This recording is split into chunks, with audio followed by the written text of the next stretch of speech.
Baik, bismillahirrahmanirrahim. Assalamualaikum warahmatullahi wabarakatuh. Hello guys, welcome back to Mr. Febri channel. Jangan lupa untuk subscribe, like, comment, and share. Oke, pada kesempatan kali ini hari ini kita akan belajar tentang bagian 1 tentang pengolahan bahan pangan sayuran menjadi masakan dan minuman kesehatan serta menjadi produk pangan.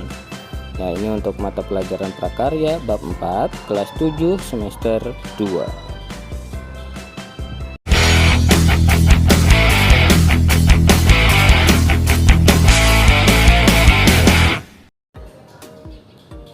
Oke, kita lihat, perhatikan flyer di samping ini ya. Coba tuh, itu dari Kementerian Kesehatan ya, tentang gerakan sehat, yaitu tentang sayur-sayuran sebagai sumber vitamin dan mineral. Kita ketahui sayuran merupakan bahan pangan yang berasal dari tumbuhan dan memiliki kandungan air tinggi. Beberapa di antara sayuran tersebut ada yang dapat dikonsumsi langsung tanpa dimasak, namun ada juga yang memerlukan proses pengolahan terlebih dahulu, seperti direbus, dikukus, untuk memaksimalkan kandungan gizi yang dapat di dalamnya untuk menambah cita rasa dari sayuran tersebut. Sayuran merupakan sumber penting dari banyak nutrisi, termasuk di dalamnya potasium, asam folat, serat makanan, vitamin A, vitamin E, vitamin C, dan antara satu sayuran dengan sayuran lainnya tentu saja memiliki kandungan gizi atau nutrisi yang berbeda-beda. Yaitu dari himbauan dari Kementerian Kesehatan ya tentang sayur-sayuran. Lalu kita ambil kesimpulan pengertiannya ya. Di sini ada dua ya, ada dua antara sayur sama sayuran. Apa sih perbedaan sayur dan sayuran? Pertama, sayur adalah semua jenis tanaman yang dapat dikonsumsi, baik dari yang diambil dari akar, batang, daun, biji, bunga, atau bagian lainnya untuk diolah menjadi makanan atau minuman. Itu untuk pengertian dari sayur ya. Yang kedua yaitu sayuran. Sayuran adalah bagian vegetatif dari tumbuhan yang dapat dimakan baik secara segar maupun melalui pengolahan dengan cara dimasak. Jadi yang kita ketahui ya, ada beberapa sayuran yang bisa kita makan langsung ya tanpa harus dimasak, dan juga ada yang harus dimasak terlebih dahulu. Contoh-contohnya yang sebelum kita tidak dimasak terlebih dahulu, yaitu seperti lalapan ya. Contohnya ada kol, ada sawi, ada kemangi, dan lain-lain yang biasa kita jumpai di tempat makanan ya. Biasanya itu menjadi lalapan, bisa dikonsumsi langsung tanpa harus dimasak. Oke, selanjutnya ya, bagian sayuran itu dibagi menjadi dua bagian. Pertama ada bagian vegetatif, yang kedua adalah bagian generatif. Bagian vegetatif ya, bagian sayuran vegetatif yang dimanfaatkan adalah bagian daun, batang, dan akar. Sedangkan bagian generatif ya, bagian sayuran generatif yang dimanfaatkan adalah bagian buah, bunga, dan biji ya. Setelah ini kita lihat contoh-contoh dari bagian-bagian vegetatif dan generatif. Ya, bagian sayuran yang bisa dimakan, bagian B nih ya. 1 yaitu sayuran daun. Jenis sayuran ya, sayuran daun ini adalah jenis sayuran yang dikonsumsi bagian daunnya. Ya, banyak ya contohnya, yaitu bayam, kangkung, sawi, daun kemangi, dan singkong. Ya, ada juga selada ya. Nah, maksudnya di sini adalah singkong, daun singkong, dan selada. Itu adalah contoh dari sayuran ya, sayuran daun maksudnya. Sebenarnya masih banyak lagi ya, nanti kalian bisa cari contohnya yang lain. Yang kedua adalah sayuran batang. Maksudnya di sini adalah bagian batang dari tumbuhan yang terdiri dari buku dan ruas. Buku ini adalah artinya bagian batang yang mendekati ke daun. Itu bisa digunakan atau diolah menjadi masakan juga bareng dengan batangnya. Bagian batang dari tumbuhan yang terdiri dari buku dan ruas tersebut contohnya adalah seledri. Ya, biasanya kita lihat kalau di masakan itu, kalau seledri tidak hanya daunnya aja, tapi ada bagian tangkai atau bagian batang seperti itu. Kemudian ada asparagus, rebung, dan paku. Itu untuk sayuran batang. Yang ketiga adalah sayuran akar. Sayuran akar berupa umbi-umbian, ya, karena umbi merupakan akar yang menggembung. Nah, ini sudah jelas umbi-umbian ini adanya di dalam tanah ya. Contohnya adalah kentang, wortel, dan lobak. Itu adalah contoh dari sayuran akar. Kemudian yang keempat ada sayuran polong. Ya, kita tahu kalau polong-polong itu biasanya identik dengan kacang-kacangan ya. Kacang polong misalkan. Dimanfaatkan bagian polong dan kulitnya. Nah, ini tidak semua bagian dari polong ini bisa dimanfaatkan dengan kulit-kulitnya ya. Contohnya di sini yang bisa dimanfaatkan dengan kulitnya yaitu buncis. Ya, tahu kan Pak buncis kan ya, kacang panjang. Kacang panjang pun bisa di kulitnya juga langsung dimakan. Kacang merah bisa dimakan dan kedelai. Nah, itu contoh dari sayuran polong. Kemudian yang kelima adalah sayuran bunga. Nah, di sini adalah bagian bunganya saja yang bisa dimanfaatkan sebagai makanan. Tapi biasanya ada beberapa juga yang bagian lain dari bunga tersebut yang bisa dimanfaatkan atau diolah menjadi makanan.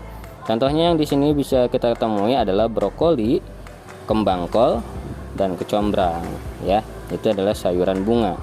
Yang keenam yaitu sayuran buah. Nah, ini udah paling banyak yang kita jumpai ya. Di sini ada contoh-contohnya buahnya yang kita manfaatkan sebagai olahan makanan. Pertama ada cabai ya, paprika, tomat, timun, terong, pare, oyong, dan labu siam. Ini masih banyak lagi contohnya ya. Itu adalah beberapa saja dari contoh sayuran buah yang dimanfaatkan untuk sayuran untuk diolah menjadi makanan dan minuman. Ketujuh yaitu sayuran umbi batang. Ya, sayuran umbi batang ini adalah batang yang tumbuh ke dalam tanah. Ya, ini contohnya adalah singkong. Ya, singkong ini bisa termasuk ke dalam buah-buahan juga ya. Jadi buah singkong atau sayuran juga bisa disebut juga sayuran. Itu biasanya diambil yaitu daun singkongnya ya. Tapi kalau untuk singkong sendiri termasuknya ke dalam buah. Ya, ada ubi talas juga. Jadi itu adalah tadi pengertiannya adalah bagian batang yang tumbuh menjadi umbi batang seperti itu. Jadi contohnya singkong dan ubi talas. 8. Sayuran umbi lapis. Nah, ini ya, sayuran yang tumbuh di bawah permukaan tanah tapi dia bentuknya berlapis-lapis. Contohnya adalah bawang merah ya kan, jadi dari banyak lapisan-lapisan ya sehingga menjadi besar ya, bulat, jadi umbi lapis disebutnya. Kemudian ada bawang putih, bawang bombay, dan daun bawang. Daun bawang tersendiri juga dari yang bawahnya itu termasuk ke dalam umbi lapis juga karena terdiri dari berlapis-lapis. Nah, yang terakhir adalah sayuran jamur. Nah, ini agak baru dengar kayaknya ya. Kalau jamur itu biasanya secara ilmiah bukan sayuran, tapi banyak digunakan dalam pengolahan makanan ya. Tapi bagian cendawan yang dapat dimakan, yaitu bagian cendawan ya.